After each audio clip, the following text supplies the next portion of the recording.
Halo guys, kembali lagi dengan Sofyan dari Berita Gadget. Ini dia Redmi Note series yang paling mahal sejauh ini, yakni Redmi Note 13 Pro Plus. Seberapa spesial HP ini sehingga Xiaomi berani bandrol dengan harga cukup tinggi? Well, langsung aja mari kita bahas.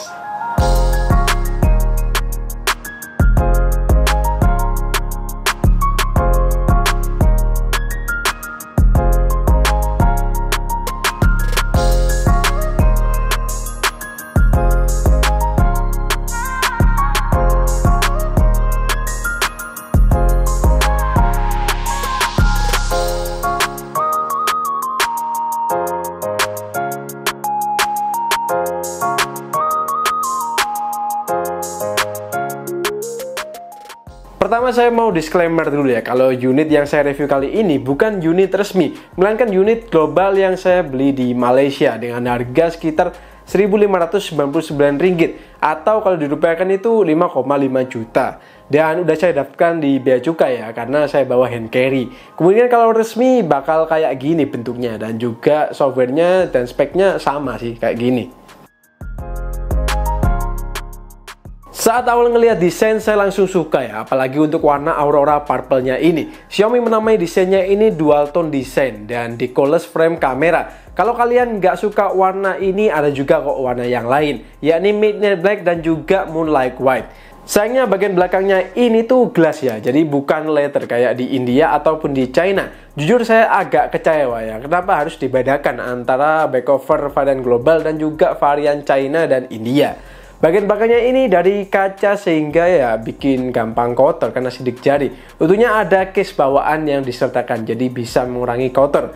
Apalagi untuk kaca ini juga akan lebih menghantar panas ya. Jadi kenapa nggak kulit aja sih? Sektor layar ada salah satu hal kenapa HP ini jadi HP Redmi Note series paling mahal sejauh ini. Redmi Note 13 Pro Plus untuk pertama kalinya bawa layar lengkung ya, dengan dimensi 6,67 inch 1,5K AMOLED curved display. Refresh-nya udah 120Hz, 12 bit, 1800 nits, HDR10+, Dolby Vision, dan udah dilindungi dengan Gorilla Glass Victus. Untuk spek kayak gini itu udah mewah banget ya. Soal kualitas udah nggak usah ditanyain lagi, layarnya flagship grade dan responsivitasnya juga bagus banget. Saya jadi ingat layarnya Xiaomi 12, sebagus itu sih memang. Dipakai di siang hari juga masih visible banget, dan dipakai di gelap-gelapan juga masih nyaman di mata. Buat karakternya, warnanya itu vivid ya, khas AMOLED lah. Sayangnya di layarnya ini, always on display-nya masih belum bisa jalan lebih dari 10 detik ya. Jadi agak sayang, mungkin di HyperOS bisa kali ya. Saya cuma ngarep aja always on display-nya itu bisa jalan di atas 10 detik ya. Di sektor ini saya agak bingung ya sama Xiaomi. Nggak kayak biasanya yang ngasih chipset terbaik di kelas harganya. Xiaomi malah milih main aman dengan ngasih chipset yang standar oke aja di harganya. Dengan harga Malaysia 5,4 jutaan, Xiaomi ngasih chipset yang sama kencangnya seperti Vivo V27 series, yakni Dimensity 7200. Bedanya kali ini Xiaomi membandingkannya dengan Dimensity 7200 Ultra. Entah bedanya apa, saya juga kurang tahu. Di harga sini chipsetnya bisa dibilang oke ya, tapi nggak jelek juga. Dan ya nggak bisa dibilang yang bagus banget, karena ada Poco X6 Pro ya, kalian tahu sendiri. Chipsetnya itu kenceng banget. Pas saya tes di Antutu V10 di performance mode dapat skor 784 ribuan, sementara di normal mode sekitar 715 ribu. Kalau kita bandingin sama saudaranya yakni Poco X6 Pro bisa raih skor 2 kali lipatnya ya. Tentunya akan kerasa ya kalau chipset ini biasa aja kalau di compare mereka ya.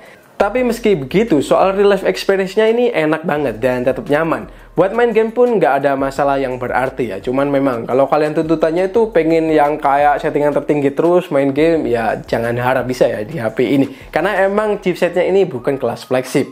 Main game berat macam Card X3 secara default dapat di rata 3 ya, dan no limit FPS. Kita bisa unlock hingga grafik rata 630 fps, dan dengan grafik default 330 fps, smoke-nya itu high dan motion blur on. Main gamenya itu lancar ya, ngedrift pun nggak ada masalah. Paling kalau mulai anget akan ada sedikit frame drop ya, yang kerasa ya di sini. Sementara untuk Genshin Impact, grafik defaultnya ada di low 60 fps, tapi kita bisa set di medium 60 fps atau mungkin high di 60 fps. Cuman saya lebih rekomen di low 60 fps karena main gamenya itu lebih enak ya. Lawan musuh banyak, lancar, dan cukup stabil juga frame rate-nya. Drop frame rate jarang banget. Kalau mau grafik agak mendingan, bisa juga set medium 60 fps dengan pengalaman yang juga cukup lancar. Tapi kalau grafiknya udah high, udah tinggi banget, di awal memang lancar ya, dan motion blur-nya juga on, tapi akan cepat panas, dan panasnya itu bisa nyentuh 44 derajat, which is udah nggak playable lah untuk suhu segitu ya. Buat game lain seperti PUBG Mobile juga aman. Grafik defaultnya ada di Smooth Extreme, grafik lain bisa di Balance Extreme, atau grafik tertinggi bisa di HDR Extreme. Buat experience-nya Smooth Extreme udah paling enak ya buat main. Gameplay lancar, gyro-nya juga smooth banget. Saat tembak-tembakan nggak ada frame drop, begitu pula saat naik mobil. Ada sih frame drop dikit, tapi saat musuh rasa aja pakai mobil, jadi minim banget lah. Kalau Balance Extreme cukup lancar, walau HP-nya ini udah mulai kerasa hangat ya. Saya sih lebih rekomen ke Smooth Extreme aja, agar pengalamannya itu oke di HP ini. Kalau Mobile Legends sudah tentu aman banget. Defaultnya Smooth High, tapi settingan tertinggi pun udah bisa kebuka, yakni di Ultra, Frame Rate Ultra. Soal experience-nya di Smooth High lancar banget tanpa kendala. Farming dan lawan musuh nggak ada masalah ya.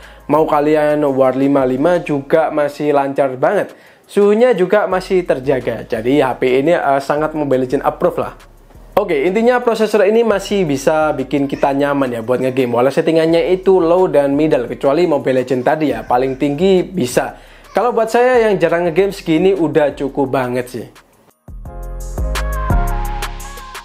Sektor baterai adalah salah satu alasan kenapa HP ini jadi mahal. Sebenarnya bukan ke baterainya sih, tapi lebih ke fast chargingnya. Di sini Xiaomi ngasih kita teknologi terbaru dan juga paling kencang untuk saat ini, yakni 120 watt fast charging ya, yang dipadukan dengan baterai 5000 mAh. Sebuah kombinasi yang rasanya agak sulit ditolak ya, karena kita juga pengen yang cepat dan juga pengen yang awet. Pertama ya, kita bahas untuk fast chargingnya dulu. Saya charge dari 4% dalam 5 menit itu nambah 20%, lalu 15 menit nambah 50%, 30 menit nambah 81%, dan 38 menit udah full ya. Jadi speednya ini gokil banget. Nggak cuman itu, buat ketahanan dayanya juga juara ya kalau menurut saya. Buat main Mobile Legends 30 menit kurang 8% aja. PUBG Mobile 30 menit ngurang 8%, Car X3 30 menit ngurang 9%, dan Genshin 30 menit ngurang 12%. Oh ya, skenario gamenya ini saya cuma pakai WiFi only ya, jadi tanpa jaringan seluler nyala. Karena emang biasanya saya pakai mode kayak gini buat ngetes HP. Kalau untuk benchmarknya baterai macam PC Mark dia bisa dapetin di 9 jam 12 menit dengan full brightness alias 100%. Skor segini sih kehitung awet ya. Kamera selalu jadi fokus utama di Redmi Note series, termasuk di Redmi Note series termahal ini. Xiaomi nggak nanggung-nanggung ya bawa sensor 200 megapiksel ISOCELL HP3 untuk lensa utamanya. Sensor ini juga dibekali dengan OIS sehingga bikin lebih aman ya buat foto-foto minim blur. Di lensa keduanya ada sensor 8 megapiksel dan sayangnya lensa ketiga masih menemukan 2 megapiksel makro.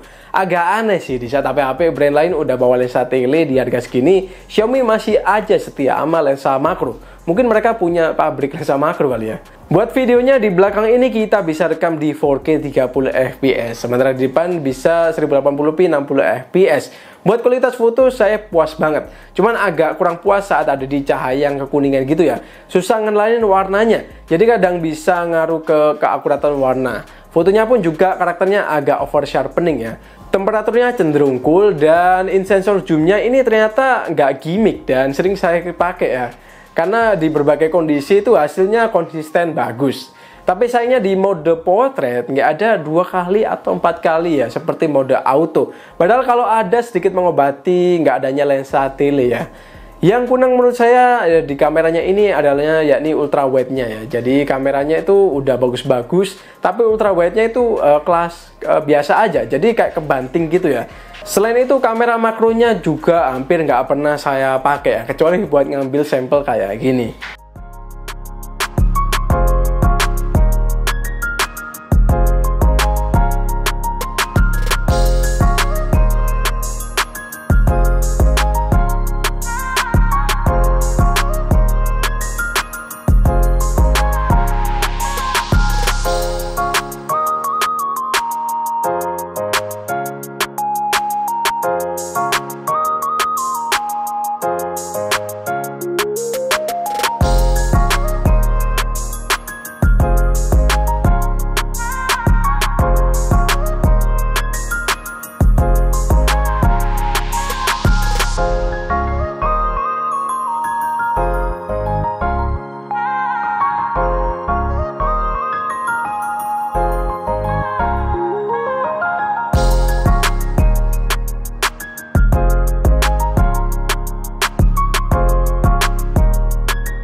Untuk videonya lagi-lagi di kondisi daylight, nggak ada obat ya. Videonya itu jernih banget, stabil banget, dan warnanya juga akurat. Cuman kalau udah masuk ke gelap, stabilisasinya mulai ini agak goyang ya. Dan saya menemukan hal yang agak ganggu ya pas rekam kamera depan. 60 fps itu karakternya kenapa ya agak oversharpen ketimbang 30 fps. Sementara ini adalah hasil dari kamera ultra wide-nya. Untuk ultra wide cuman bisa di berapa ya, 30 fps, 1080p. Dan untuk kualitasnya ini lumayan banget ya. Saya ngeliat dynamic range-nya luas dan warnanya juga masih akurat, nggak yang warna kayak hasil AI gitu ya. Jadi warnanya ini masih oke, akurat reproduksinya. Apakah kita bisa zoom? Kita cek. Oh, bisa ternyata. Jadi di ultra wide ini bisa zoom sampai 2 kali dan zoom out sampai 0,6. Jadi defaultnya pakai 0,6 ya. Kayak gini hasil videonya menurut kalian bagus atau enggak? Kita akan coba stabilisasinya dikit ya. Harusnya sih stabil ya, karena ultra wide itu lebih minim getaran, karena angle-nya lebih luas. Kayak gini buat hasil videonya. Nah, detailnya juga lumayan oke.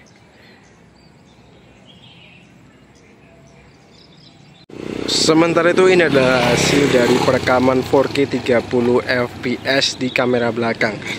Dengan resolusi 4K tentu aja bikin detailnya lebih oke ya. Dan ada pilihan selain 30 fps juga ada 24 fps yang mungkin akan lebih sinematik mungkin ya. Dan untuk videonya kayak gini, kita cek di sini bisa zoom berapa kali ya. Kita zoom di bawahnya sini.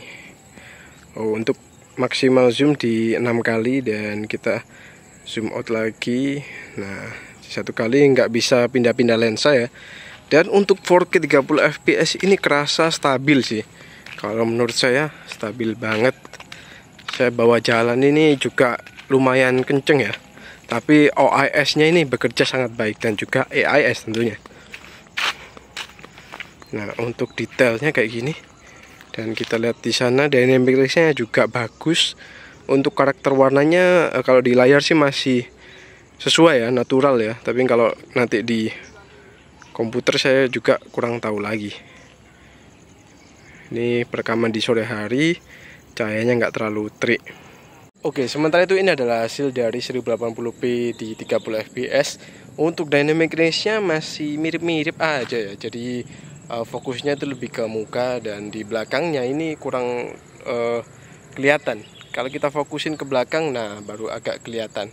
Kalau kayak gini jatuhnya sih masih apa ya, ya masih belum terlalu luas banget, tapi it's okay untuk kualitas kamera depannya. Kalau stabilisasinya silahkan kalian lihat sendiri karena saya nggak bisa menilai ya, saya belum merekam pertama kali di kamera depan. Yuk gimana untuk stabilisasinya, karena ini modenya auto aja, nggak ada mode khusus stabilisasi. Oke, jadi ini adalah hasil video kamera depan dari Redmi Note 13 Pro Plus untuk resolusi tertingginya yakni 1080p 60 fps. Apakah stabil? Let's see ya. Karena saya bawanya ini agak goyang-goyang, jadi kemungkinan nggak stabil itu ada banget. Kayak gini hasil dari video kamera depan di resolusi 1080p 60 fps. Dan ini sore hari untuk dynamic range-nya nggak terlalu kelihatan ya. Sebenarnya ini masih oke, nggak yang backlight banget karena sore hari ya. Kita akan move ke 30 fps. Sementara itu ini adalah hasil video 4K 30 fps untuk kamera belakangnya. Nah, di kondisi kayak gini rasanya kita perlu memfokuskan ya.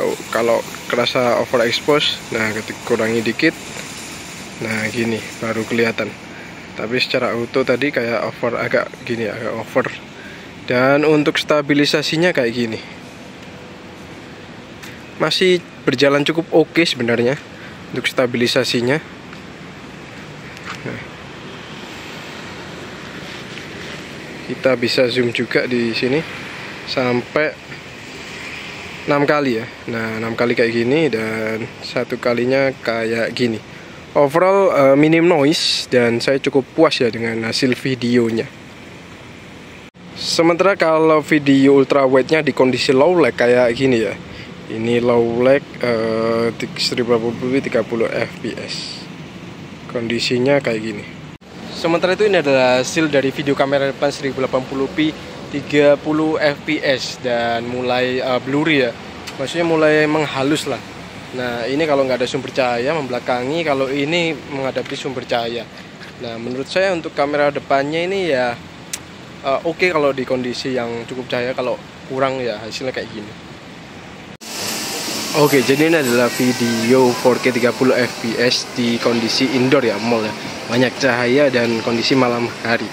Seperti ini saya bawa tangan satu aja, handheld, dan ini agak goyang-goyang, tapi video stabilisasinya menurut saya oke banget ya. Dan 4K-nya juga minim noise kalau di kondisi indoor gini. Dan warnanya juga akurat. Sementara itu ini ada hasil video untuk 1080p 30 fps. Videonya lebih stabil, tapi emang tangan saya ini agak goyang ya. Jadi videonya mungkin nggak terlalu fokus karena ini sambil jalan dan dipegang cuma tangan satu aja. Nah, kalau kita berhenti kayak gini. Sementara itu ini ada hasil untuk kamera depan 1080p 60 fps dari kamera depan Redmi Note 13 Pro Plus. Ini tangan saya goyang banget ya, entah videonya goyang atau enggak.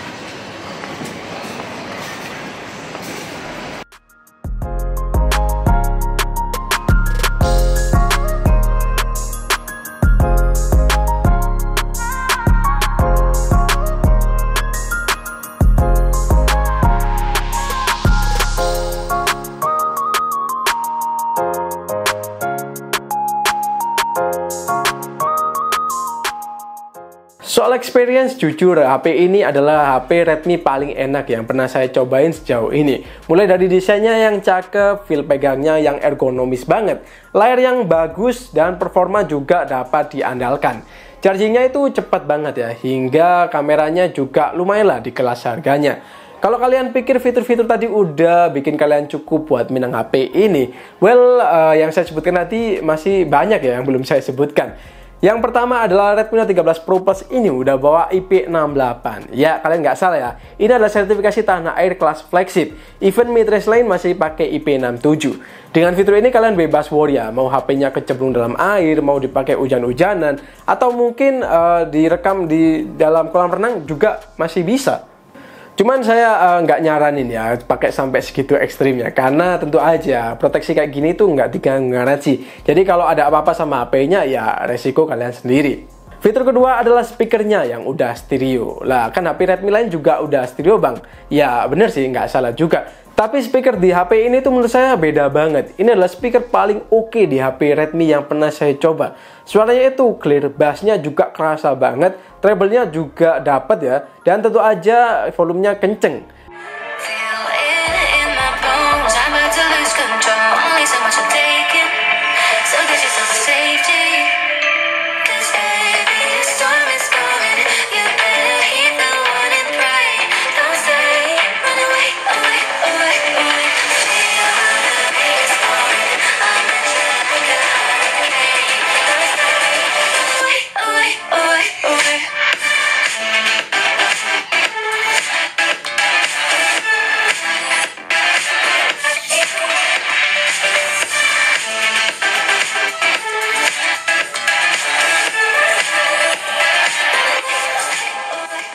Dan fitur ketiganya adalah haptic feedbacknya yang oke banget. Pertama saya agak kaget ya, pertama kali pakai HP ini. Ini bener, haptic feedbacknya kayak gini. Rasanya itu kayak mewah banget. Ini haptic feedback kelas flagship kan menurut saya. Buat yang suka mesin getar yang kenceng dan nendang, percaya kalian bakal puas sih pakai haptic feedbacknya Redmi Note 13 Pro Plus ini. Nah, 3 fitur tambahan tadi belum ditambah fitur lainnya seperti NFC, dukungan Dolby Atmos, dan HP ini bakal dapetin 3 kali upgrade OS serta 4 tahun security patch. Rasanya kayak dilindungi secara luar dan juga dalam ya. Di luar ada IP68 dan di dalam ada software yang update-nya panjang. Sebuah kombinasi yang cakep banget. Kesimpulan pakai Redmi Note 13 Pro Plus ini sangat menyenangkan. Awal-awal saya agak skeptis ya, ini serius nih Xiaomi pasang harga segini buat Redmi. Biasanya kan ini rananya Xiaomi dan Poco yang speknya juga nggak main-main kayak 13T series atau mungkin Poco F series ya. Tapi pikiran saya berubah setelah cobain langsung. Buat yang nggak terlalu suka main game, HP ini rasanya udah cocok banget ya buat memenuhi kebutuhan sehari-hari. Feel-nya itu mengingatkan saya pakai Xiaomi 12. Performanya itu gegas banget ya buat mid-range. Chargingnya juga super kencang. Desainnya cakep. Kekurangannya kalau dibandingkan dengan Xiaomi 12 series mungkin ada di kamera yang performanya nggak sebagus flagship ya. Tapi tentu aja ini adalah HP mid-range yang punya plus dan minus. Seperti baterai yang lebih gede dari flagship, fast charging yang lebih kencang, dan proteksi IP68 yang penting banget ya. Dan jadi alasan sebagian orang buat beli HP. Saya rasa Xiaomi kali ini agak keluar ya dari zona nyaman mereka, di mana Redmi Note 13 Pro Plus ini disiapkan untuk melawan produk dari brand lain, seperti Vivo V Series dan juga Samsung Galaxy A Series. Pada akhirnya persaingan yang sengit ini bikin kita sebagai user akan diuntungkan ya, dan akan banyak pilihan di harga 5 jutaan. Saat video ini dibuat saya belum tahu ya, status Redmi Note 13 Pro Plus ini apakah akan masuk secara resmi atau enggak. Kalau masuk secara resmi, saya berharap Xiaomi bisa ngasih harga yang terbaik. Maksimal di 5 jutaan, jangan sampai di 6 juta. Karena rasanya akan sulit ya, karena di sana ada Xiaomi 13T yang punya performa lebih menarik dan desainnya itu liter ya. Oke, segitu aja video kali ini. Menurut kalian gimana nih tentang HP ini? Perlu dilanjutkan nggak nih seri Pro Plus dari Xiaomi ini? Coba kalian komen di bawah ya. Oke, terima kasih udah nonton video ini sampai habis. Sofyan di sini pamit dan kita akan jumpa lagi di video selanjutnya.